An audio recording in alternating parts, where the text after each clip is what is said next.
नमस्कार, मी अनुजा. तुम्ही पाहत आहात मुंबई तक.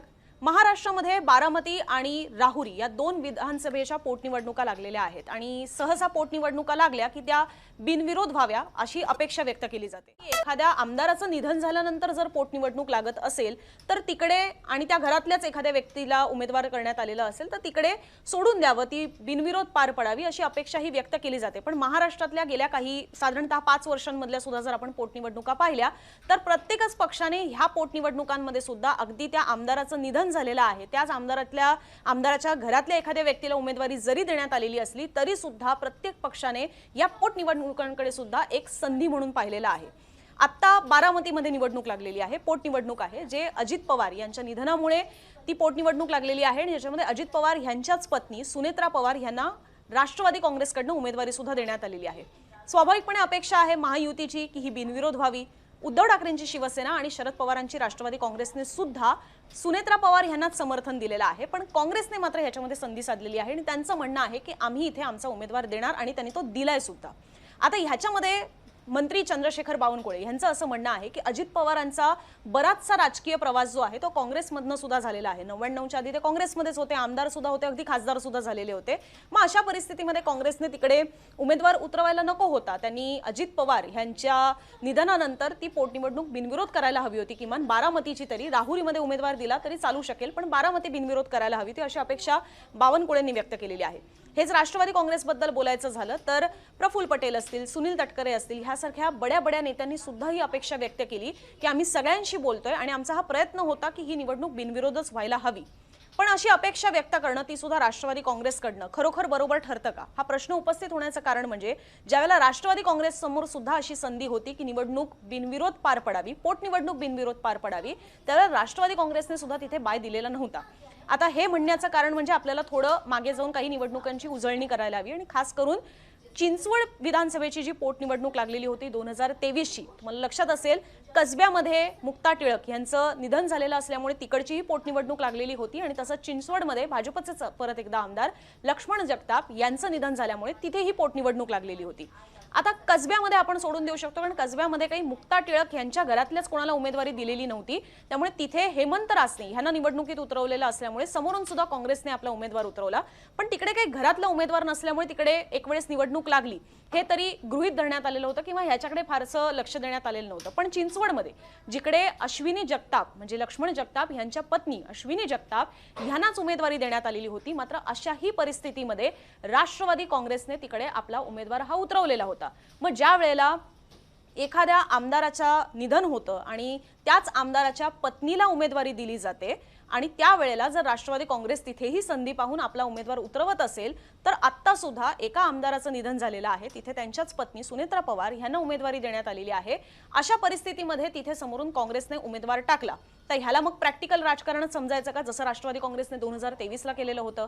त्यावेळेला सुद्धा खरं तर आता पिंपरी चिंचवड हा पट्टा पाहिल्यानंतर अजित पवार यांच्या दृष्टीनेच तो पाहिला जातो. म्हणजे 2023ची ती फेब्रुवारीतली निवडणूक झालेली होती, त्यावेळेला राष्ट्रवादी काँग्रेस काही फुटली नव्हती, एकसंध राष्ट्रवादी काँग्रेस होती, महाविकास आघाडीचा भाग होती, अजित पवार विरोधी पक्ष नेते होते. पण पिंपरी चिंचवड म्हटल्यानंतर त्याच्यामध्ये शरद पवार यांच्यापेक्षा जास्त तो अजित पवारांचा निर्णय आहे ह्या दृष्टीनेच पाहिलं जातं. आणि त्या दृष्टीने बघायचं झालं तर त्यावेळेला अजित पवारांनी अगदी हे बोलून सुद्धा दाखवलेलं होतं. अर्थात त्याच्यामध्ये त्यावेळेसचं राजकारण लक्षात घेता तीही बाजू एक प्रकारे बरोबर वाटू शकते, कारण त्यावेळेला त्यांचं असं म्हणणं होतं, कारण त्यावेळेला अजित पवार हे विरोधी पक्ष नेते होते, त्यांचं असं म्हणणं होतं की 2020-21च्या काळामध्ये पंढरपूर आणि कोल्हापूर उत्तरची सुद्धा विधानसभेची पोटनिवडणूक झालेली होती, पंढरपूरची तर अगदी कोविडच्या काळामध्ये पोटनिवडणूक लागलेली होती, त्यावेळेला सुद्धा भाजपने तिथे उमेदवार उतरवले. कोल्हापूरमध्ये काँग्रेसच्या आमदारांचं निधन झालेलं होतं, पंढरपूरमध्ये सुद्धा राष्ट्रवादीच्या आमदारांचं निधन झालेलं होतं. आता तिथे सुद्धा जर त्यावेळेला भाजपने उमेदवार उतरवले तर इथे आता भाजपच्या आमदाराचं निधन झालं म्हणून आम्ही उमेदवार उतरवायचा नाही असं कसं चालेल. त्यामुळे जशास तसं ह्या फॉर्म्युलानुसार जायचं अजित पवारांनी ठरवलं आणि त्यावेळेला सुद्धा तिकडे चिंचवडच्या विधानसभा पोटनिवडणुकीमध्ये भाजपच्या अश्विनी जगताप यांच्या विरोधामध्ये राष्ट्रवादी काँग्रेसच्या नाना काटे यांना उमेदवारी देण्यात आलेली होती. अर्थात त्यावेळेसची ती एक सहानुभूती लक्षात घेता किंवा जी काही भाजपने ताकद लावलेली असेल ती लक्षात घेता किंवा तिसरे जे राहुल कलाटे हे अपक्ष म्हणून उमेदवार उतरवलेले होते ते लक्षात घेता आणि त्यांना काहीसा वंचितचा सुद्धा पाठिंबा मिळालेला होता, ह्या सगळ्या गोष्टी लक्षात घेता राष्ट्रवादी काँग्रेसला चिंचवड सारख्या पट्ट्यामध्ये सुद्धा पोटनिवडणुकीमध्ये यश मिळालं नाही। अश्विनी जगताप ह्याच पुढे आमदार म्हणून निवडून आल्या, त्याही वेळेला अजित पवारांना पिंपरी चिंचवड सारख्या पट्ट्यामध्ये तो धक्का हा बसलेला होता। पण मूळ मुद्दा हा की आमदाराचं निधन झालेलं आहे, त्यांच्याच घरामध्ये एखादा उमेदवार देण्यात आलेला आहे, म्हणून राष्ट्रवादी काँग्रेसने सुद्धा काही तिथे बाय देणं पसंत केलेलं नव्हतं किंवा ती बिनविरोध करणं पसंत केलेलं नव्हतं। उलट कोल्हापूर आणि पंढरपूरचा दाखला देत अजित पवारांचं सुद्धा म्हणणं होतं की आम्ही इथे आमचा उमेदवार उतरवणार।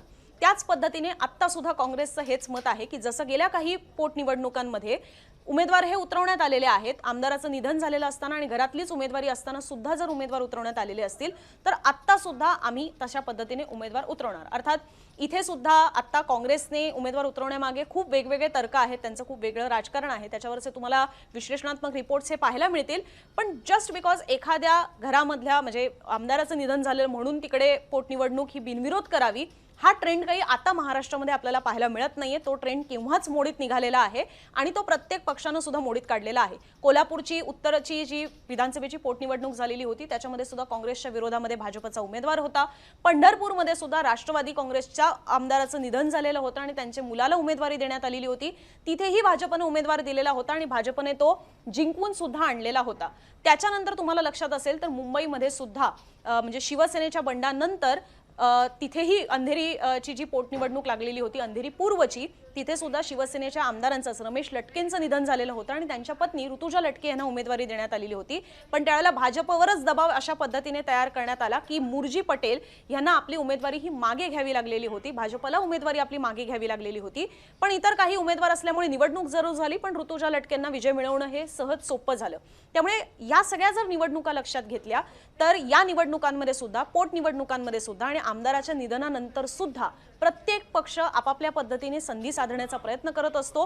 त्यामुळे आज ज्यावेळेला राष्ट्रवादी काँग्रेसकडनं ही अपेक्षा व्यक्त केली जाते की अजित पवारांचं निधन झालेलं आहे, तिथे सुनेत्रा पवार आता निवडणुकीच्या रिंगणात आहेत, त्यामुळे ती बिनविरोध करावी, तर राष्ट्रवादी काँग्रेसचा सुद्धा इतिहास तसा सांगत नाही। राष्ट्रवादी काँग्रेसने सुद्धा आमदाराचंच निधन झालेलं असताना आमदाराच्याच पत्नीला उमेदवारी दिलेली असताना सुद्धा आपला उमेदवार उतरवण्यात आलेला आहे। त्यामुळे त्याच पद्धतीने आज इथे ज्यावेळेला ही अपेक्षा व्यक्त केली जात आहे त्यावेळेला त्याच्यामधला विरोधाभास हा कुठेतरी आपल्याला पाहायला मिळतोय। अर्थात लक्ष्मण जगताप असो किंवा इथे मग अजित पवार असो, दोघांच्याही राजकीय स्टेचरमध्ये नक्कीच फरक आहे, पण शेवटी परिस्थिती ही सारखीच आहे, निधन झालेलं आहे।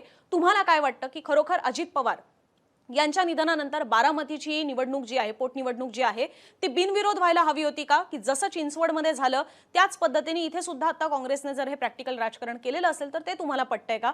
तुमची मतं कमेंट बॉक्समधून आमच्यापर्यंत नक्की पोहोचवा आणि असेच दिवसभरातले माहितीपूर्ण व्हिडिओ पाहण्यासाठी मुंबई तकच्या YouTube चॅनलला सबस्क्राइब करायला विसरू नका।